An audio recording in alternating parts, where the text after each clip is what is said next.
That clock is wrong, because I know I'm not early. Thank you for your patience, everyone. It runs on a battery. Runs on a battery. In fact, if we just have a time change, it might not have ever been. Maybe never. Forward. Maybe never. Some things never change, like Matt Lee. Some things never change. All right, so everyone's here. We're all good. Hi, how are you? Do we have a seat? Great, thank you. So I do have something, an announcement I'm going to make, but then I think you've all received a statement that has been released from Secretary Rubio and the NSA Director Waltz, and I'll be reading that as well for those who are watching from home and around the world. All right, we're all good? All right, thank you again, everybody. I just want to remind you as I walk into this room now, this is my third time walking into this room. I do so with a whole host of people behind me, literally and figuratively. And without their assistance and without the staff of this department, this briefing would not be possible. The nature of the work that happens is intensive. It is quiet. I won't say it's anonymous because we all know who's doing the work.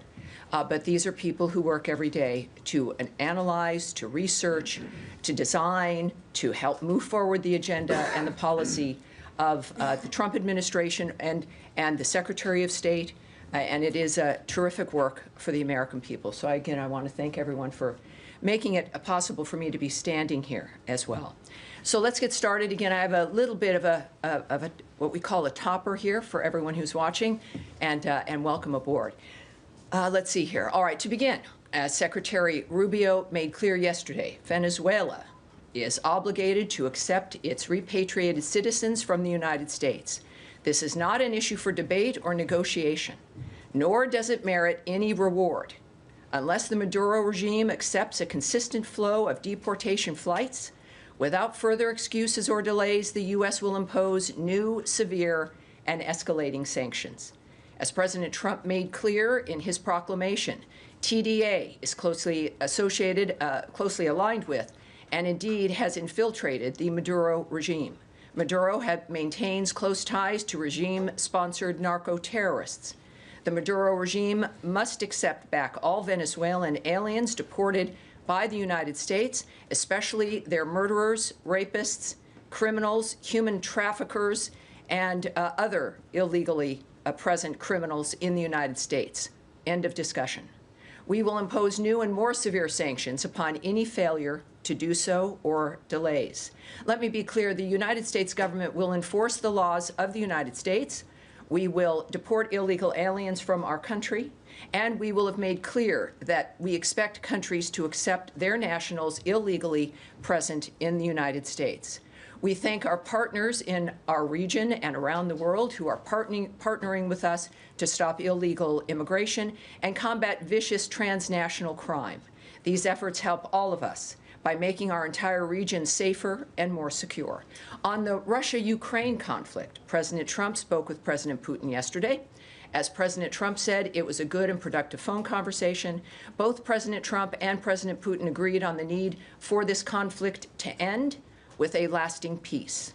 They agreed, quote, the movement to peace will begin with an energy and infrastructure ceasefire, as well as technical negotiations on implementation of a maritime ceasefire in the Black Sea, full ceasefire and permanent peace. Today, President Trump spoke with President Zelensky. As President Trump said, it was, quote, a very good telephone call, with much of the discussion based on the call made yesterday with President Putin in order to align both Russia and Ukraine in terms of their requests and needs. In addition to these conversations, everybody's talking. Special Envoy Witkoff met with Putin last week. Last weekend, Secretary Rubio spoke with Foreign Minister Lavrov. And, of course, Secretary Rubio and National Security Advisor Waltz met with the Ukrainian delegation in Jeddah. Negotiations will continue in Saudi Arabia in the coming days. On reports of Russian strikes on civilian infrastructure overnight, attacks like these are precisely why President Trump is committed to peace. It is time for the death and destruction to stop and for an end to this senseless war. As Secretary Rubio has said, there is no military solution to this war. All sides need to move to a ceasefire. President Trump has made this clear as well. We cannot get to the table for negotiations to end the war without a ceasefire in place. The shooting has to stop first.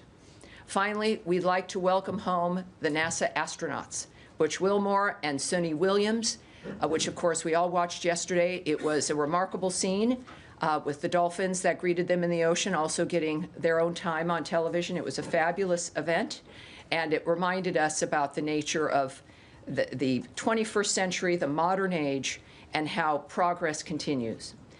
Now, you also have, that's the opening here of what I've seen, of course, over the last 24, 48 hours. Of course, there's always something that feels like it should have been a month of news that is happening on a daily basis. But we also have a direct statement, which I'm going to read to you as well, and to those who are watching from home or from their offices and from around the world.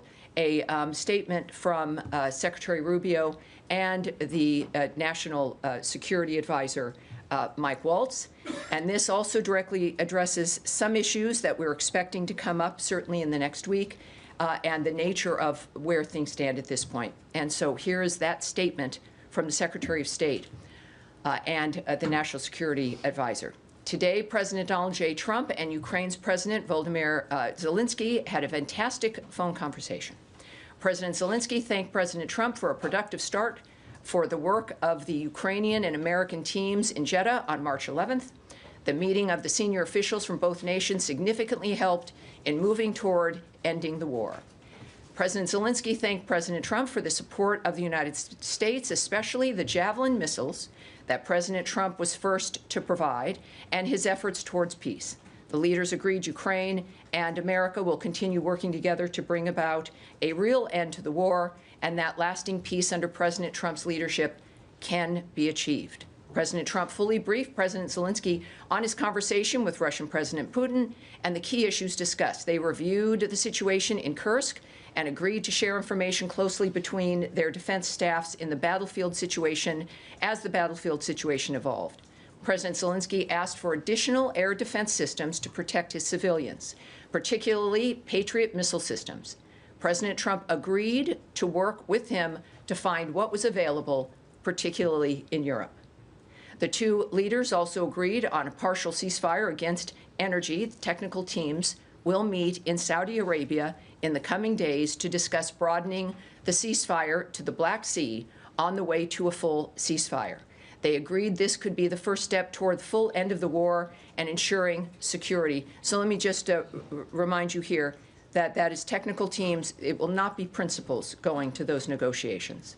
President Zelensky was grateful for the president's leadership in this effort and reiterated his willingness to adopt a full ceasefire. President Trump also discussed Ukraine's electrical supply and nuclear power plants. He said that the United States could be very helpful in running those plants with its electricity and utility expertise. American ownership of those plants would be the best protection for that infrastructure and support for the Ukrainian energy infrastructure. President Zelensky also thanked President Trump for continuing to push humanitarian concerns, including the exchange of POWs. He noted that they had just had a successful exchange and thanked the president for his leadership. President Trump also asked President Zelensky about the children who have gone missing from Ukraine during the war, including the ones that had been abducted. President Trump promised to work closely with both parties to help make sure those children were returned home. They agreed all parties must continue the effort to make a ceasefire work. The presidents noted the positive work of their advisors and representatives, especially Secretary Rubio, National Security Advisor Waltz, Special Envoy Kellogg, and others. The presidents instructed their teams to move ahead with the technical issues related to implementing and broadening the partial ceasefire. The presidents instructed their advisors and representatives to carry out this work as quickly as possible. The presidents emphasized that in further meetings, the teams can agree on all necessary aspects of advancing toward lasting peace and security. So we are closer to peace than, of course, we have been at any other point. But still, I know you might have some questions. I don't know why. And I'm here to answer those questions. Matt? Thank you, Tammy. Can I just start with, since you opened with Venezuela, and this can be a very simple yes or no answer, did you get an answer to the question I asked on Monday about whether using the AEA for these deportations means that you recognize Maduro's government and that he is and him as the legitimate leader of Venezuela? I do have an answer to that. You do? Okay. And the answer is no. No, okay. The answer is no. There is clearly, we've made it clear, and it's been obvious for quite some time, that Maduro is a dictator. It is a regime that we do not recognize. And we also understand, of course, that what we demand of him is something that has got to happen. I made that clear in my topper. The AEA proclamation is still valid, of course. That is currently being challenged in court, so I'm not going to comment on that litigation. But at the same time, it's not a regime we recognize. We don't recognize him as the president or a legitimate ruler at all. Okay. right. Secondly, then, and again, these are going to be extremely brief. On Friday, the Secretary signed, along with Pete Hegseth and the head of the National Defense University, this order removing the head of USIP. That's the Institute for Peace. Yes. Yes. Correct. I'm curious to know when and where the Secretary signed this. Well, it's been signed. And I don't have the details of exactly where he was. He was in many places in the 21st century. But we were with him. Both Yes, of us. we weren't with him. We were on an airplane, and he was in the giant Secretary of State area that is away from us. He wasn't with you. He wasn't. Yeah. But there's plenty of ways in which something can be signed. And can you assure us that it was his signature was not done by auto pen? I've never known him to do that. Okay. But what I can tell you is that it was signed. Okay. It was signed. Yes, sir. Next All right. one- So next this one is like the Matt Lee show. Well, no. Yes, It's not Daphne. trying to- Daphne, you we can can get yes come. or no question. Are we staying in the same answer. region, Do you have though? anything? Can you tell us anything about Pete Morocco and his move from USAID? Well, Pete Morocco is returning to the State Department full-time as the Director of Foreign Assistance. An indispensable role in aligning all U.S. government foreign assistance with the President's priorities. So he is returning to that job, and you will, I'm sure, no doubt, be hearing from him in a variety of different ways. Okay. All right, now Daphne and Matt, that's it. Daphne, let's go. Tammy. No, excuse me. All Three right, questions. fine. Daphne. Thank you. So the White House has said that it has moved beyond the U.S.-Ukraine minerals deal. Has that already been agreed to and signed? Well, what I know is, and you've noted their comment, is that at this point we're dealing with a whole host of things. That is not something that is being addressed at this moment, so I can't say what the disposition is, but I would just refer you to how they commented on it. And could I just follow up on what you said about negotiations continuing in Saudi Arabia? Yeah. Who will be representing the U.S. in these talks between the technical teams with Russia? Well, it'll be senior staff. That's all I can tell you. So it will not be principals. It'll be senior staff addressing technical frameworks. And of course, the timing is important. It'll be in the coming days. So when they said it would be quickly, as President Trump requested, it's happening quickly. And we'll see some results of that, I think, very soon. Yes. Just to follow up on that, Tammy, these technical talks, are they bilateral, trilateral? What is the format here? Are all of the parties going to be in one room? I think that's probably still being discussed or arranged, and so I can't really speak about the nature of the specifics of the arrangement, but it's enough to be able to work on, technically draw up and deal with the nature of what was agreed upon in the call between the two presidents, and there'll be people there who will be able to do that. And then on the issue of the abducted children, Yes. this was brought up in the Zelensky call, according to that statement, but the administration has cut off the funding for the research into the abduction of these children, some 30,000, and there's reports that the data collected on these children could have possibly been deleted. Do you have any comment on the decision to terminate the funding and the whereabouts of the data? Well, the funding has been cut based on the assessments that we've been making regarding a whole host of funding, if it worked within our framework of what was in America's interest. What I can tell you, though, is also that the conspiracy theory or the fear or whatever it was about data being deleted is untrue. So that is false. The data exists. It was not in the State Department's control. It was the people running that framework, but we know who is running the data and the website, and we know fully that the data exists, and it's not been deleted, and it's not missing. So that's the good news. Why is it Yes, not in Michael. America's Michael. interest to track? Yeah, I'm sorry, Michael. Tammy, you referred early on in your opening about a ceasefire would apply to energy and infrastructure. Yeah. The statement says agrees on a partial ceasefire against energy. It doesn't say anything about other types of infrastructure. Can you explain what specifically the partial ceasefire covers? And when it says energy, what does that mean specifically? Does it mean the electrical grid? Does it mean power plants? What really is covered by this ceasefire? I think when we have technical teams moving to an area within days to discuss the technical aspects, we'll get those answers. But one thing that is clear is that, as I've noted, we've never been closer to the full ceasefire. As Envoy Witkoff noted last night, that it is just a short way away to a complete ceasefire. That is clearly the goal. The goal has been a ceasefire within which we can begin negotiations for peace itself. That has not changed. So this is, of course, as we know, this is an agreement. This agreement reflects us being closer to an end to this, and is really the first agreement that has created the potential of a de-escalation, which is what we want, and of course closer as a result to a full ceasefire so that this can end. The conversations between the parties involved, President Trump, the Secretary Rubio, Waltz, Witkoff, Kellogg, et cetera, multiple conversations to all the parties involved, and they've actually moved to the table in this regard through shuttle diplomacy, and so we've never been closer. So at this point, when it comes to the technical understanding, we'll learn that certainly in a few days, but this is the right trajectory brought to you by President Trump and his Secretary of State, Marco Rubio. Nadia. Thank you, Tammy. Do you believe that diplomacy is still the best option to deal with Iran? Considering some reports that maybe the president has given them 2 months only, other options are still on the table.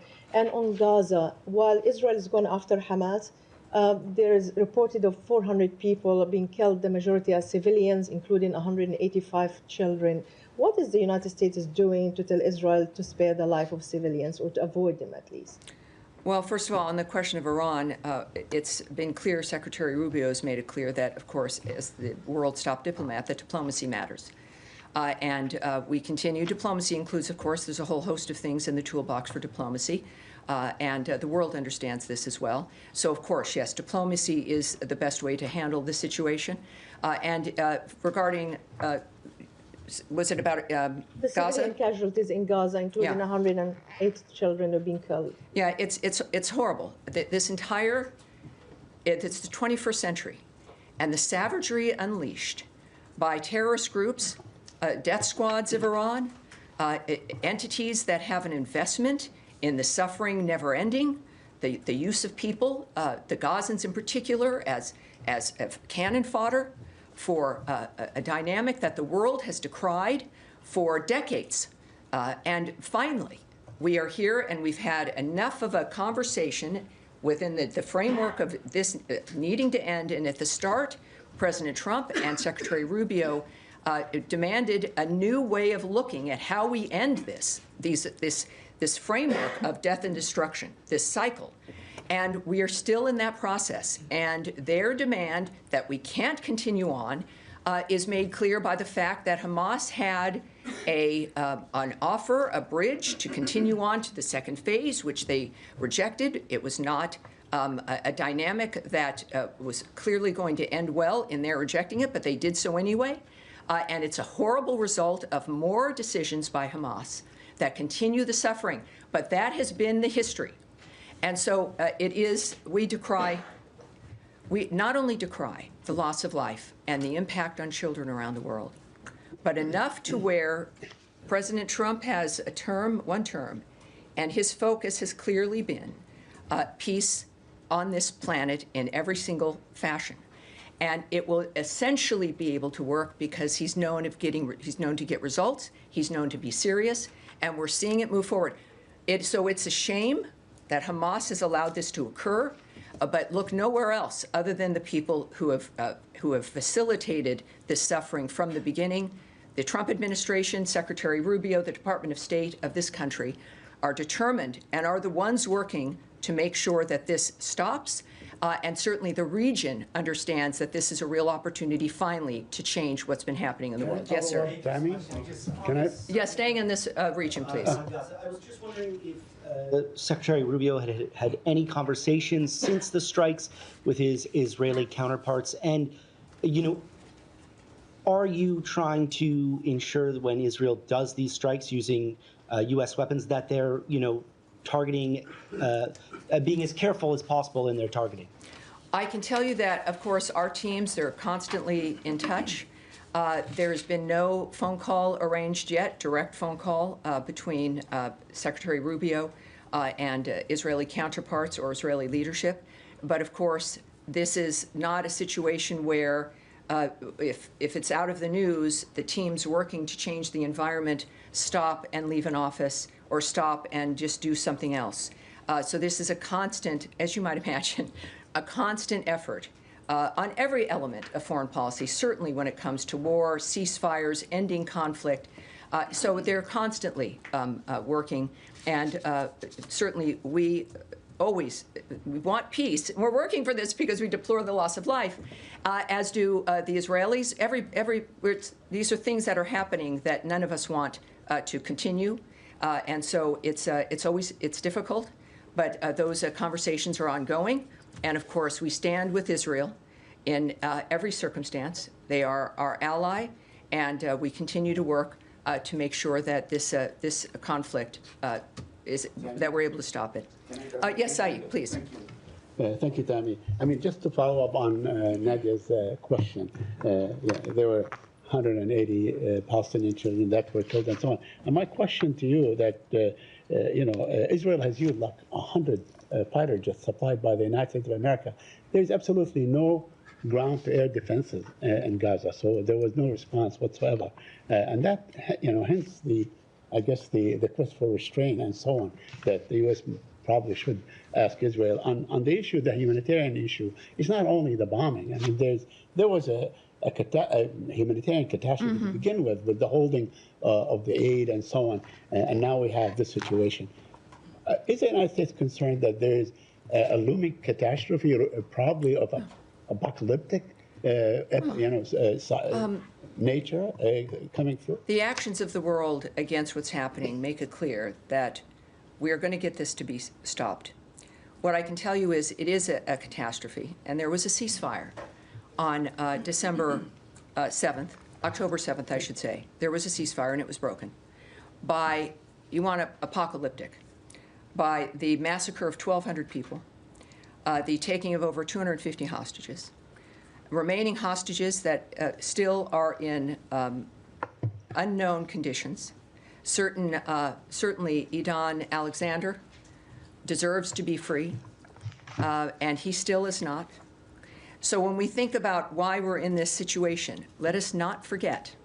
We talk about never forgetting certain things that happen, and it's important to keep reminding people of the things what sparked this, the obscenity of October 7th, the obscenity of this wholesale massacre that was videotaped, involving the slaughter of children, of babies, of women being raped as then they're murdered while they're being raped in front of some things are so difficult we choose to not think about them or hold them in our consciousness because we can't. But in this situation, it is a mistake to look at dynamics within a section of what has occurred and remember the history of what has led us here and the extraordinary surprise at the American approach, the Trump approach, to try something new because this can't continue. As a civilized world, it can't continue. So yes, we decry everything that is going on, which is why we're doing what we're doing now. A quick follow-up on yes, sir. solution. I just want to follow up there on the material point about, the State Department is bound by the Leahy laws and other laws of the United States when it supplies weapons to its ally Israel. The point has been made that over half of these casualties, or those killed, were women and children. So is there a process underway in this building to assess if those actions using American weapons were compliant with international law? Well, what we do, we work and apply international law. We apply certainly our applicable U.S. laws, I should say. And that is something, of course, that we are committed to. That's what we ask of others to do, and that's what we're doing. Yeah. Yes, ma'am. Is it okay if I shift regions? I'm sorry? Can I shift away? I guess, are we going to shift region? You have a few more questions here. I will come right back to you. There. Yes, sir. Thanks, Tammy. A couple questions. Number one, on the Israel-Hamas unraveling of the ceasefire. I understand the U.S.'s position. What about the actual plan? The first time around, there was an immense political investment made in garnering a ceasefire. Is the U.S. planning through the State Department again to invest that much political capital in getting a ceasefire back in place? And if so, is the route the first time to pressure Prime Minister Netanyahu? Is it now to pressure Qatar to lean on Hamas? What is the plan of action here? Well, first, I'm not going to discuss negotiations or diplomatic conversations or plans that might be emerging or not. What we do know, and I think has been very public, is the fact that President Trump is not just wanting a peaceful day or a peaceful week. Secretary Rubio is not flying around to speak with his counterparts, to handle summits and speaking with the parties involved so that we can have a peaceful fortnight. This is over. It is over. The people, all of us are subjected, certainly not as much as the people on the ground in the Middle East. But the world has to be done with this situation. So the commitment, we would, with the nature of what President Trump has already been able to create in his first term, in his personal life, the nature of the commitment of Secretary Rubio, that we have got an understanding of enough of a history of knowing what has happened, that we know it has to be handled differently. The region understands this, and the Trump administration we have this window of this administration to change the trajectory of what has been decades and decades, coming up on 100 years of carnage that is now unacceptable. So if it's going to be done, everything that is necessary to get it done will be delivered by President Trump. One other question for Yes, ma'am. Thank you, Tammy. I have two questions, and Russia, North Korea, and South Korea. First question, South Korea. It was revealed that the former Biden administration classified South Korea as a sensitive country in the Department of Energy in January 2025. What is the specific reason for classifying South Korea as a sensitive country, and what is the Trump administration's stance on allies? And all right, so let me answer that. Is that, in fact, I have to refer you to the Department of Energy, all right? So that's the Department of Energy designation. Okay. And also, obviously, I'll reiterate, is that the United States greatly values the close relationship we have with the Republic of Korea on scientific research collaboration, and we look forward to continued robust cooperation. So that's my answer there, and I promised you I would come to you. Can I have one more Russian deputy? Do you want to cede? Yeah. All right. Yeah, thank you. May I ask, and then you go back? All right, let's do that. All right, go What do ahead. you think's I'll be best? back with you. Sure. Because we're why on not? the region anyway. Yes, ma'am. I want to ask about the case of this missing spring breaker in the Dominican Republic who's feared to have drowned. Authorities in the country have effectively detained an American college student who's a witness in the case by withholding his passport. Is the State Department working to bring him home? Well, you're talking about Joshua Ribe, if I'm saying his last name right, yes.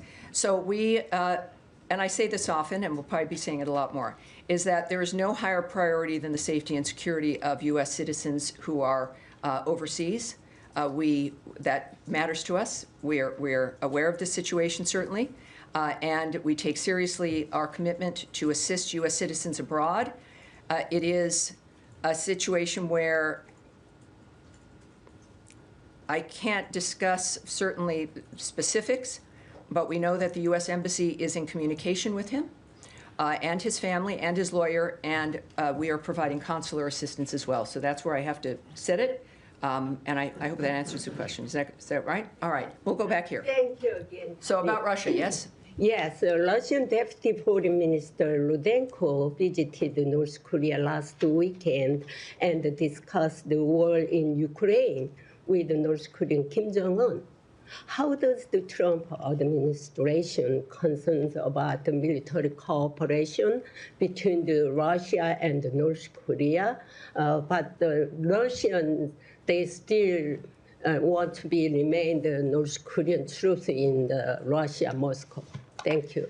Right, so asking about the nature of our reaction to Russia and North Korea and their alliance, essentially. So we know, of course, that's a perfect example of how third countries, like the DPRK, have perpetuated this war. So this is a dynamic that other countries are involved in, and certainly very specifically the DPRK. And they bear responsibility for the nature of what's going on. We continue to be concerned about their direct involvement in the war, their military deployment to Russia, and any support provided by the Russian Federation to North Korea in return also must end. So they're realizing the situation is changing, and that's good news, but we certainly, I think it's been made very clear the difference. Thank you. Yes, ma'am. Thank you. Following up on the Ukrainian children and the grant that you confirmed has been terminated to the research initiative at Yale University, does the Trump administration and the State Department believe that it is in the interest of the United States and the American people to support initiatives like that one that has been gathering evidence on Moscow's abduction of Ukrainian children? And you mentioned that Trump had spoken to Zelensky about this, and he had said he would work closely with both parties to make sure that those Ukrainian children are returned home. Are you saying that this administration and this department are going to help find other initiatives or support other initiatives to help find and bring back those Ukrainian children? Well, as our review began when it came to foreign aid, I cautioned everyone to not associate buildings or an infrastructure or the existing status quo as being the only way possible to achieve our goals. And that includes foreign aid. We were, of course, reminded that while certain things were being cut, it didn't mean we were stepping away from foreign aid.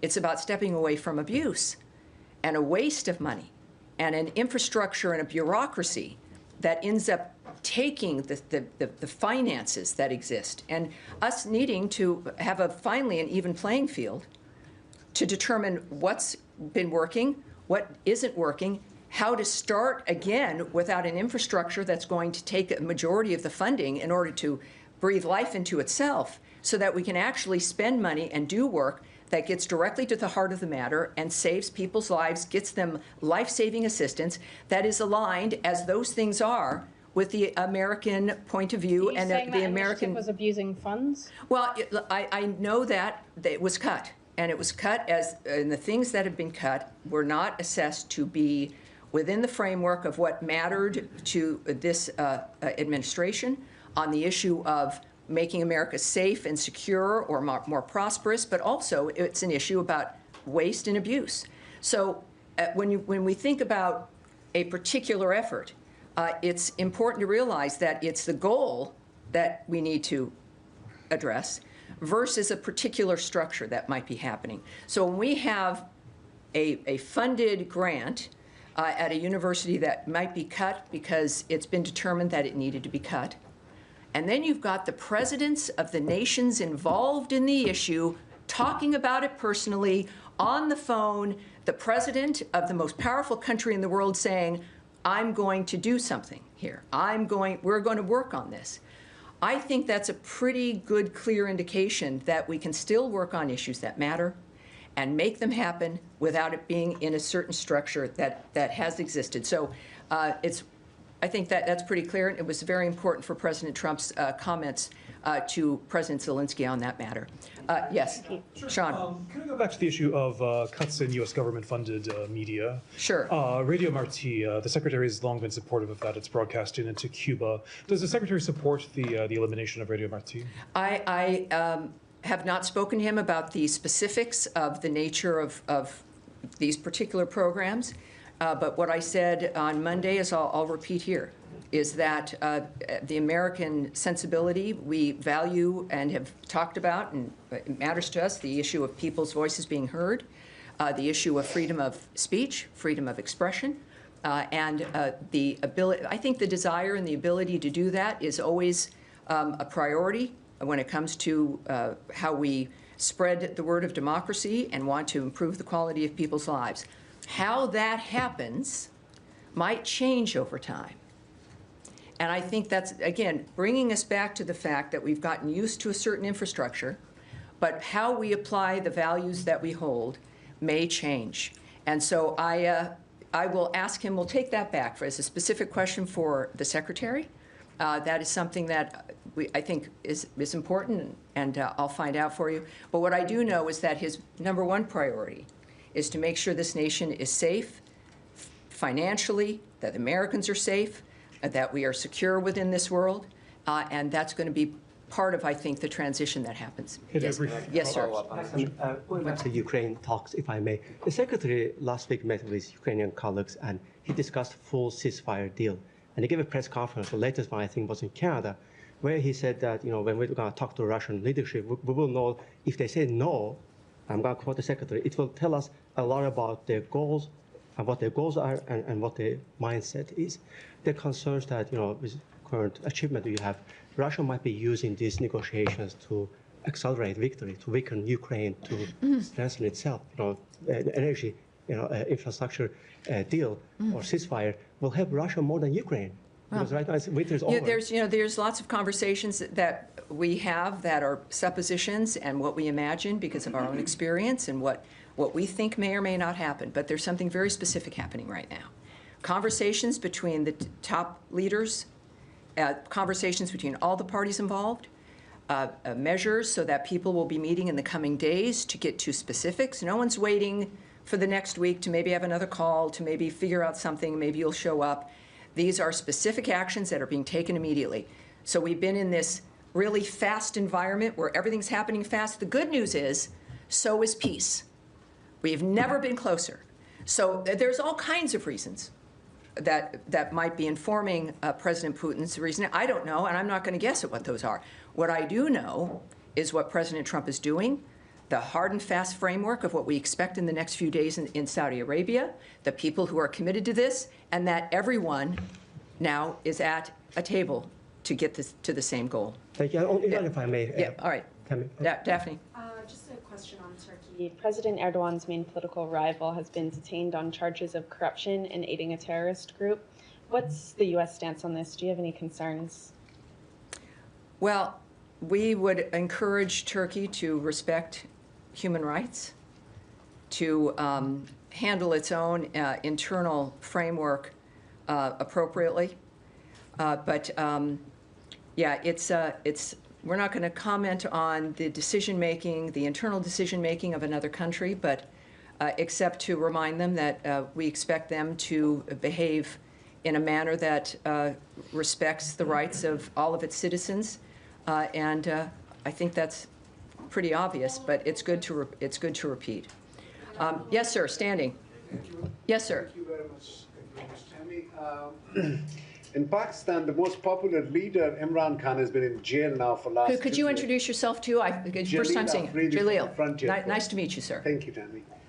In Pakistan, the most popular leader with the majority number of seats in the parliament, Imran Khan, and the biggest charity collector as well, has been languishing in jail since last 2 years. And in 2 years, everything in the country, whether it is the democracy, whether it is the women's rights, everything has been shattered since last 2 years.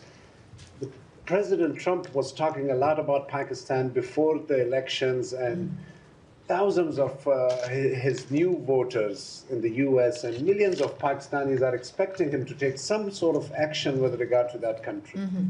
Do you have anything in mind or have heard anything the president said? Well, what I can tell you, as I've just noted about Turkey, is I'm not going to comment on the internal frameworks of another country. I do know that, what's it been, 8 weeks? President Trump's been here 8 weeks? Yes. And it's a lot's going on, right? Regarding his intentions and actions, you can reach out to the White House. But I do think that President Trump has made it clear that, as has Secretary Rubio, that we care about the planet, we care about our neighbors, we care about what's happening on the globe, and that's been evidenced by our actions. So, thank you, sir. Yes. All right, now go with you. I've been skipping around you here, and there's no reason for that. Switching to deportations, if I may, couple questions. One, has there been any direct exchanges with Venezuela since last Saturday regarding the deportation flights that you mentioned before, the ones that are supposed to take Venezuelans directly back to Venezuela? And also, I'd like to know if there's any details that can be shared regarding an agreement with El Salvador in regards of El Salvador incarcerating members of Tren de Aragua organization. Thanks. Well, I think we know of one request that El Salvador had, which is they wanted 2 of the worst MS-13 members deported back to them. And we said, okay. So they got those 2 MS-13 gang members. What we also know when it comes to El Salvador is they're dedicated to working with partners to end the crisis of illegal immigration, is committed to accept certain individuals removed from the United States, including the TDA members.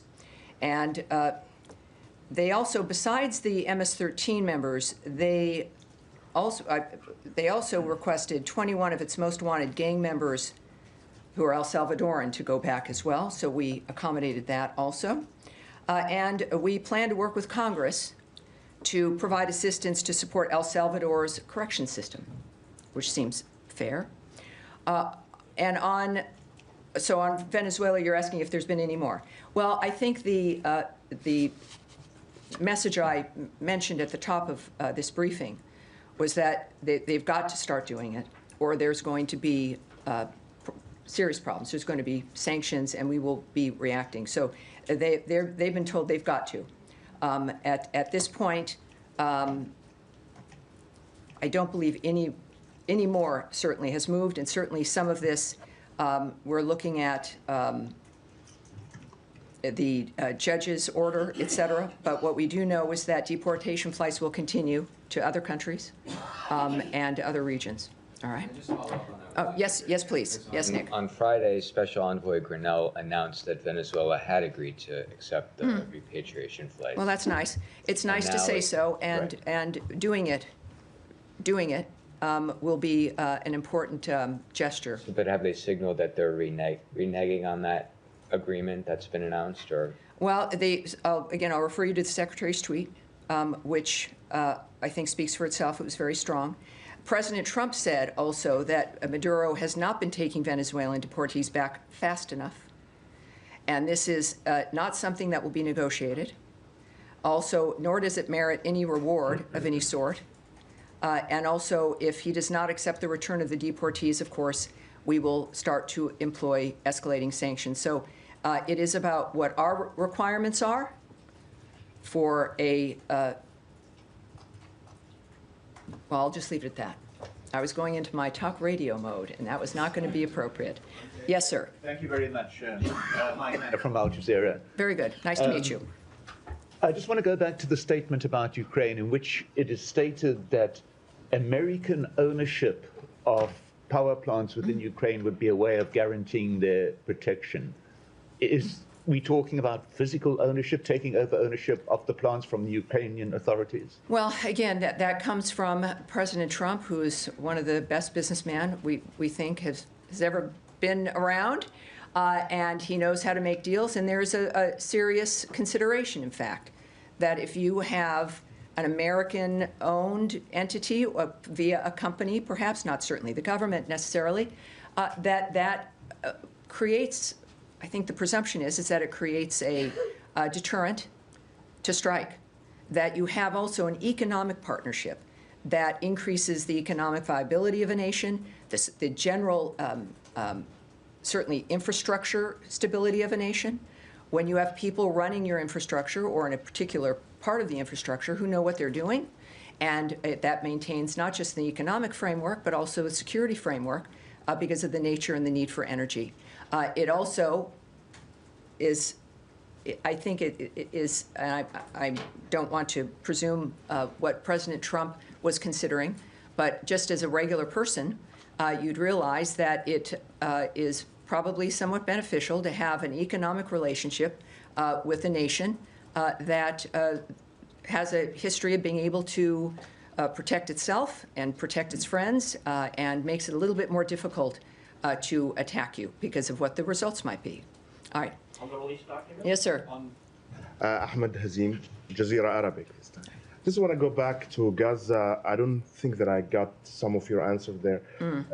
Is the U.S. proposal that Hamas rejected, as you said, is it still on the table? And are you still pushing for another kind of a deal to end this new escalation now and get us back to the track to negotiation for the second phase of the original ceasefire agreement? Yes, knowing the envoys, the special envoys that we have, it's not that anything is off the table. It is about adhering to what the bridge would be, and would have been, and that is something that can still happen. So that's what we hope for. It's why we do this, right? It's wanting to have that and to try to forestall saying no and going back to the old dynamic. So when you've worked hard on an issue and it's a proposal that's been made, that certainly is something that can be revisited. All right.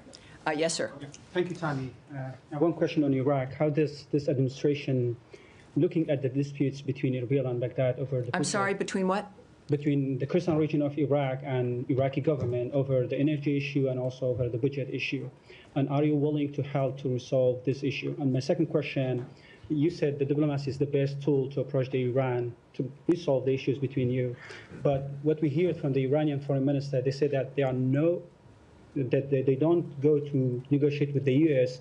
with the maximum pressure. How do you see this condition? Are you willing to get them some relief? Well, here's what I'll say about the Iraqi government, that we're urging the Iraqi government to reach an agreement. You're talking about energy, yes? Yeah. With the international oil companies to resume oil exports through the Iraq-Turkey pipeline as soon as possible, and to honor the existing contracts with U.S. companies.